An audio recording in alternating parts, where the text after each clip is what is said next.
Friends, మొదటిసారి ఈ ఛానల్ను చూస్తున్నట్లయితే ఈ ఛానల్ను సబ్స్క్రైబ్ చేసుకోవాలని కోరుకుంటున్నాను. ఫ్రెండ్స్, ఈ వీడియోలో రామ్ చరణ్ నటిస్తున్న పెద్ది మూవీలోని చిక్రీ సాంగ్ వర్సెస్ ప్రభాస్ నటించిన రాజసాబ్ మూవీ నుండి రెబల్ సాబ్ సాంగ్ల మధ్య 24 గంటల్లో వ్యూస్ విషయంలో కానీ, పాట క్రేజ్ విషయంలో కానీ ఏ పాట శ్రోతలను ఆకట్టుకుంది అనేది చూద్దాం. చిక్రీ సాంగ్ను ఆస్కార్ అవార్డు గ్రహీత ఏఆర్ రెహమాన్ కంపోజ్ చేయగా, రెబల్ సాబ్ సాంగ్ను ఎస్ఎస్ తమన్ కంపోజ్ చేశాడు. అయితే రెండు పాటలకు ఎందుకు పోటీ అంటే, ఈ రెండు సినిమాలు పాన్ ఇండియా సినిమాలే, ఇద్దరు హీరోలు పాన్ ఇండియా హీరోలే. అయితే ప్రభాస్కి పాన్ ఇండియా స్థాయిలో రామ్ చరణ్ కంటే ఎక్కువ క్రేజ్ ఉంది. అంతేకాదు పాన్ ఇండియా స్థాయిలో భారీ విజయాలు సాధించాడు. మరి ప్రభాస్ సినిమా నుండి పాట వస్తుందంటే పాన్ ఇండియా వైజ్గా క్రేజ్ ఉంటుంది. అదేవిధంగా రామ్ చరణ్ కూడా RRRతో పాన్ ఇండియా లెవెల్లో అభిమానులను సంపాదించుకున్నాడు. కానీ సోలోగా హిట్లు సాధించలేడు. అయినా పాన్ ఇండియా స్థాయిలో క్రేజ్ ఉంది. ఈ ఇద్దరి పాన్ ఇండియా సినిమాల నుండి వచ్చిన పాటలు ఖచ్చితంగా ప్రేక్షకుల్లో, శ్రోతల్లో చర్చకు వస్తాయి. అయితే మొదటి నుండి పెద్ది మూవీపై భారీ హైప్ ఉంది. మొదట విడుదల చేసిన గ్లిమ్స్ పేలడంతో విడుదలయ్యే సాంగ్స్పై కూడా ఆ ప్రభావం పడింది. అయితే రాజా సాబ్ మూవీ విషయంలో మొదటి నుండి అంతగా బజ్ ఏర్పడలేదు. కేవలం ప్రభాస్ కారణంగా ఈ సినిమాపై ఆసక్తి కలుగుతుంది.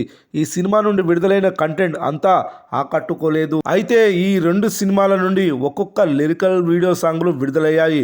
ఏ పాట హిట్ అయిందో ఎవరో చెప్పనక్కర్లేదు, యూట్యూబ్లో వచ్చిన రెస్పాన్స్ చెబుతుంది. ముందుగా చిక్రీ సాంగ్ గురించి చూద్దాం. ఈ పాట యూట్యూబ్లో నవంబర్ 7న విడుదలైంది. శ్రోతల నుండి సూపర్ రెస్పాన్స్ వచ్చింది. 24 గంటల్లో తెలుగులో #1 లిరికల్ వీడియో సాంగ్గా రికార్డు సృష్టించింది. అదేవిధంగా తెలుగు సాంగ్స్ హిందీ డబ్బింగ్ వెర్షన్లో కూడా #1 సాంగ్గా నిలిచింది.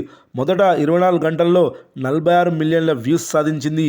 ఇన్ని వ్యూస్ రావడానికి అసలు హైప్ తెచ్చింది రామ్ చరణ్ స్క్రీన్ ప్రజెన్స్, అద్భుతమైన డ్యాన్స్ స్కిల్స్, మ్యాగ్నెటిక్ ఆరా. ఈ పాటలో రస్టిక్గా పవర్ఫుల్ గ్రేస్తో ప్రేక్షకులను మంత్రముగ్ధుల్ని చేశాడు. ఇక రెబల్ సాంగ్ గురించి చూద్దాం. ఈ పాట నవంబర్ 23న విడుదలైంది. శ్రోతల నుండి మిక్స్డ్ రెస్పాన్స్ తెచ్చుకుంది. 24 గంటల్లో ఈ పాట 14.92 మిలియన్ల వ్యూస్ సాధించింది. అంటే చిక్రీ సాంగ్ సాధించిన వ్యూస్లో సగం కూడా సాధించలేకపోయింది. రెబల్ సాంగ్ విజువల్స్తో Prabhas energy, style, mass look ప్రేక్షకులను ఆకట్టుకుంది. మొత్తంగా తొలి రోజు రికార్డులు కొట్టకపోయినా ప్రేక్షకుల నుండి పాజిటివ్ రెస్పాన్స్ దక్కించుకుంది. టాప్ 10 సాంగ్లలో నిలిచింది. ఓవరాల్గా రెబల్ సాంగ్ కంటే భారీగా ఎక్కువ వ్యూస్ సాధించింది చిక్రీ సాంగ్. రెబల్ సాంగ్ కంటే చిక్రీ సాంగ్ బెస్ట్ అనిపించుకుంది వ్యూస్ విషయంలో.